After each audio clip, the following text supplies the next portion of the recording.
Welcome to UBD blog and tips. বিসমিল্লাহির রহমানির রহিম। ইসলামী এমানুয়েশন আল্লাহুর রহমানুর রহিম। আসসালাম।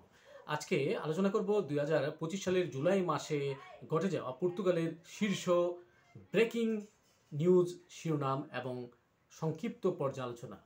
যারা প্রথমেই এই আলোচনাটি শুনছেন তাদেরকে ধন্যবাদ এবং সাবস্ক্রাইব করে চ্যানেলটি পাশে থাকার জন্য অনুরোধ রইল। আজকে প্রথম শিরোনাম হচ্ছে পর্তুগালের আইমা ইমিগ্রেশন অফিস দৈনিক সক্ষমতা বৃদ্ধি করেছে। Agency for integration migration and asylum এর দৈনিক 7,000 পরামর্শ দেওয়ার মতো সক্ষমতা অর্জন করেছে এবং নতুন স্থানীয় অভিবাসী ইন্টিগ্রেশন সহায়তা কেন্দ্র CLAIM ক্লেইম খোলার মাধ্যমে এই প্রতিক্রিয়া আরও জোরদার করার ইচ্ছা রয়েছে। দ্বিতীয় শিরোনাম, পর্তুগালের ভালো অবস্থায় পাওয়া গিয়েছে 2,50,000 খালি বাড়ি, যেই বাড়িগুলা বাসযোগ্য পরিবেশ সহ খালি সম্পত্তির স্থায়িত্বের কারণগুলি আরও গভীরভাবে অনুসন্ধান করার পরামর্শ দেয়। সংবাদ শিরোনাম 3, পর্তুগালের যানবাহন পরিদর্শনের 47% বৃদ্ধি করা হয়েছে। জাতীয় সড়ক নিরাপত্তা কর্তৃপক্ষ ANSR এর সর্বশেষ প্রতিবেদন অনুসারে 2024 সালে মোট 262.50 মিলিয়ন যানবাহন এবং চালক রাডার দ্বারা এবং ব্যক্তিগতভাবে পরিদর্শন করা হয়েছিল, যা 2023 সালের তুলনায় 47.70% বেশি। চতুর্থ সংবাদ শিরোনাম, ব্রাসেলসে পর্তুগালকে আইনি ব্যবস্থা নেওয়ার হুমকি দিয়েছে বেলজিয়াম। ব্রাসেলস ইউরোপীয় কমিশন সতর্ক করে দিয়েছে যে পর্তুগাল এখনও নবায়নযোগ্য জ্বালানি নির্দেশিকা অর্থাৎ রিনিউয়েবল এনার্জি নির্দেশিকার বিধানগুলি সম্পূর্ণরূপে স্থানান্তর করেনি। এই হলো রিজন। পঞ্চম শিরোনাম, বিদেশিদের জন্য নাগরিকত্বের নিয়ম বজায় রাখার জন্য 12,000-এরও বেশি স্বাক্ষরিত করা একটি আবেদন পেশ করা হয়েছে।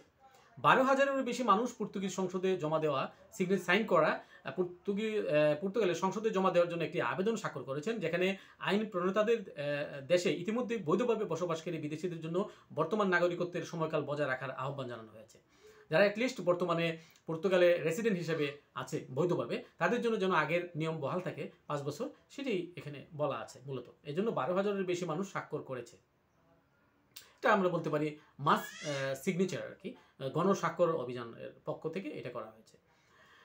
ষষ্ঠ শিরোনাম, সম্পত্তির দামের ঐতিহাসিক বৃদ্ধি পেয়েছে পর্তুগালে। সম্পত্তির বাজারে চাহিদা সরবরাহকে ছড়িয়ে যাওয়ার সাথে সাথে দাম ঐতিহাসিকভাবে বৃদ্ধি পেয়েছে, যা গত বছরের সর্বকালের সর্বোচ্চ 18.70% বৃদ্ধি পেয়েছে। 7 নম্বর, ফারো মোটরসাইকেল র্যালিতে 20,000 মোটর রাইডার্স ছিল, মানে বাইক রাইডার্স মোটর রাইডার্স ছিল, যেটা প্রত্যাশিত করা হয়েছে। 42তম ফারো আন্তর্জাতিক মোটরসাইকেল র্যালিতে রবিবার নাগাদ বিশ্বজুড়ে প্রায় 20,000 লোকের সমাগম হবে বলে ধারণা করা হচ্ছে। ফারো মোটরসাইকেল ক্লাবের সভাপতি এই খবর জানিয়েছেন। অষ্টম যে শিরোনামটি, এটি অত্যন্ত গুরুত্বপূর্ণ, শেষ কিন্তু যেন নয় শেষ। অভিবাসীদের জন্য জাতীয়তা আইনের আপডেট 20 দিনের মধ্যে পর্তুগিজ সরকারের কাছে পাঠানো হয়েছে। পর্তুগিজ সরকার 20 দিনের মধ্যে সেটি স্বাক্ষর করবেন বলে ধারণা করা হচ্ছে। আর যদি স্বাক্ষর না করে, অন্যথায় এটি ন্যায্য পরিচালনার জন্য কনস্টিটিউশনাল কোর্টের সাংবিধানিক আদালতে পাঠানোর সম্ভাবনা উজ্জ্বল রয়েছে। কারণ এখানে শুধু ডানপন্থীরা, বর্তমান গভর্নমেন্ট যারা চালাচ্ছে PSD এবং শেগা অ্যালায়েন্স, এটি স্বাক্ষর করে পাঠিয়েছে।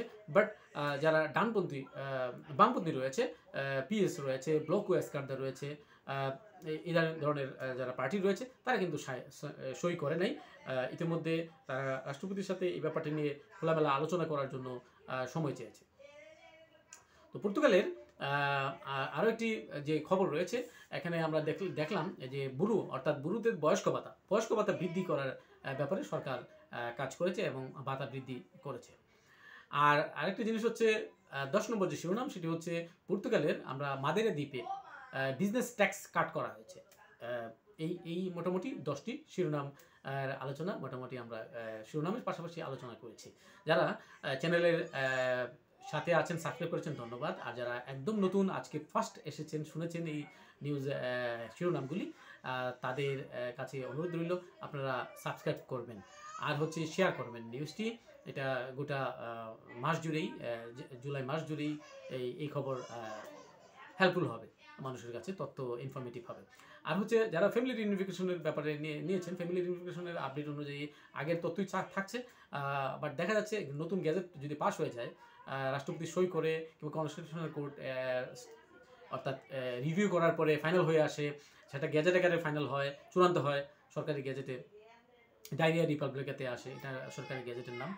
তারপরে আমরা বলতে পারবো স্পেসিফিকলি কি আসছে আপডেট আইন অনুযায়ী। তো ততদিন পর্যন্ত আমি বলবো আপনারা থাকুন, হতাশা না করে আশাবাদ ব্যক্ত করি। আমরা optimism is a Nobel virtue, আমরা চিন্তা ভাবনা করি আর আল্লাহর কাছে চাই যে আল্লাহ আমাদের জন্য যেন সব কিছুই মঙ্গলজনক হয়, সুখবর আসে, বয়ে আসে, সবার জন্য সুস্বাস্থ্য, দীর্ঘ জীবন কামনায় আজকের মতো এই আলোচনা এখানে রাখছি। আল্লাহ হাফিজ, আসসালামু আলাইকুম।